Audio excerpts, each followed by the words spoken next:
السلام عليكم ورحمة الله وبركاته. معاكم ميس إسراء حسان ساينس اند انجلش تيتشر.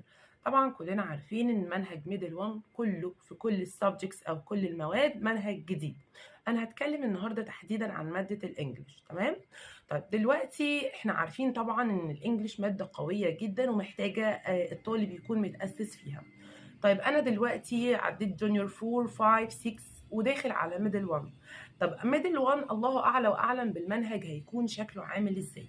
طب انا محتاج اعمل حاجه اسمها preparation. يعني ايه preparation؟ يعني احضر نفسي المنهج ميدل 1. هعمل ايه؟ قال لي المعاصر عامل حاجه حلوه جدا، عامل حاجه اسمها get ready لميدل 1. ماتيريال حلوه جدا كويسه جدا.